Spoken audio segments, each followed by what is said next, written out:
Question ये है कि सिस्टम रोल करते हुए नीचे आ रहा है, तो म्यू की मिनिमम वैल्यू फाइंड करनी है। तो इसको प्रोसीड करते हैं। क्या करते हैं, इस सिस्टम का फ्री बॉडी डायग्राम ड्रॉ करते हैं। सबसे पहले सिस्टम का जो वेट है वो इसके सेंटर ऑफ मास से एक्ट करेगा और हो जाएगा 4 mg।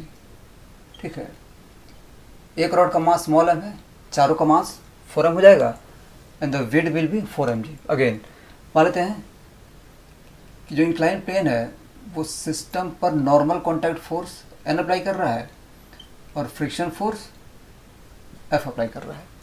तो इस तरह से फ्री बॉडी डायग्राम कंप्लीट हो गया। अगेन मान लेते हैं कि सेंटर ऑफ मास का acceleration down the incline A के इक्वल है और सेंटर ऑफ मास के अबाउट इसका जो एंगुलर एक्सेलरेशन है ऐसे वो अल्फा के इक्वल है। तो क्या करेंगे कि डाउन द इंक्लाइन और नॉर्मल टू द इंक्लाइन इस पर न्यूटन्स लॉ अप्लाई करेंगे और उसके बाद सेंटर के अबाउट टॉर्क की इक्वेशन भी लिखेंगे। तो पहले down the incline Newton's law apply करते हैं। So we have net force on the system down the incline, ये हो जाएगा 4 mg sin theta minus friction and this must be equal to mass into acceleration that is A। This is equation 1। Again normal to the incline centre of mass का acceleration 0 है।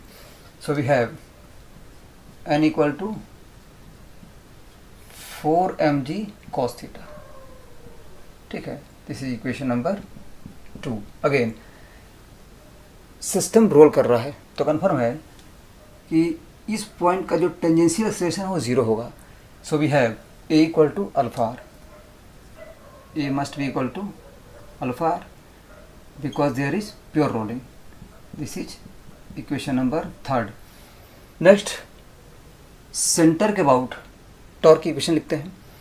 तो centre के about इस पर जो torque होगा वो सिर्फ फ्रिक्शन की वजह से होगा। ठीक है, so we have torque that is F R equal to I alpha. तो अब हम सेंटर के अबाउट सिस्टम का मोमेंट ऑफ इनर्शिया फाइंड करते हैं। ये आर है, ये भी आर है, तो ये जो डिस्टेंस है ये हो जाएगा r/√2। ठीक है, ये r है, ये हो जाएगा r/√2। और हम क्या करते हैं कि पैरेलल एक्सिस थ्योरम अप्लाई करते हैं। ठीक है, इस एक्सिस के अबाउट रॉड का जो मोमेंट ऑफ इनर्शिया है वो होता है ml²/12।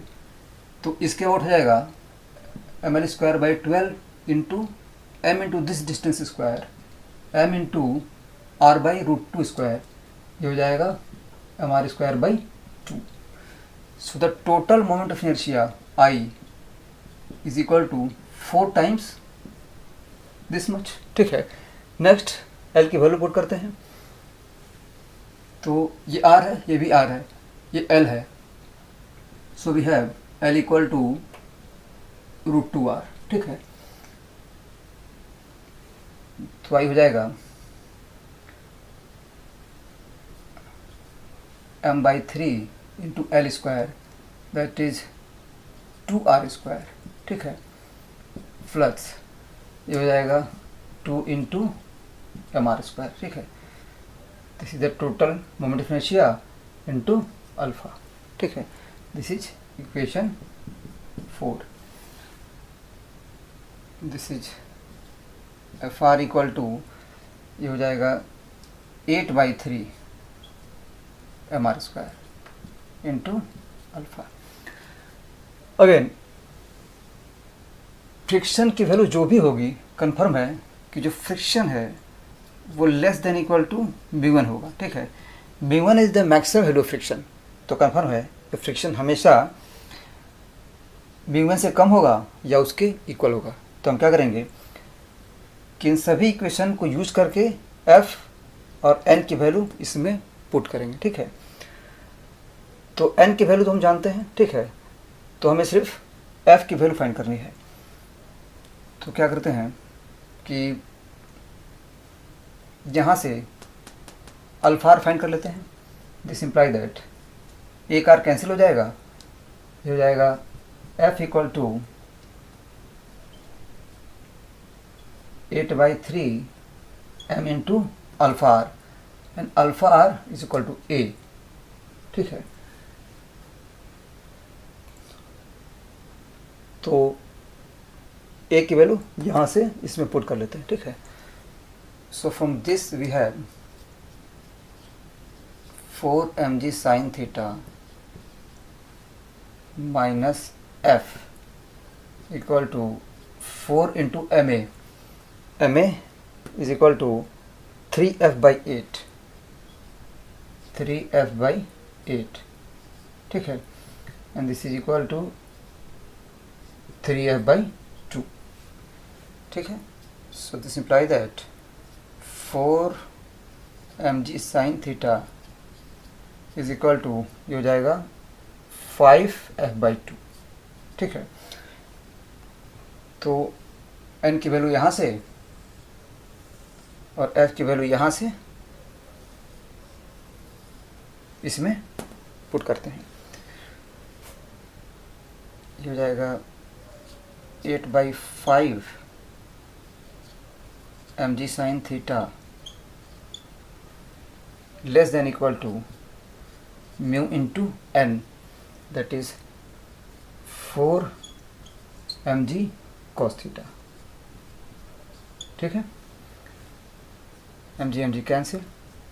ठीक है, और 4 से कैंसिल होकर 2 हो जाएगा, and this imply that mu is greater than equal to, हो जाएगा 2/5 tan थीटा,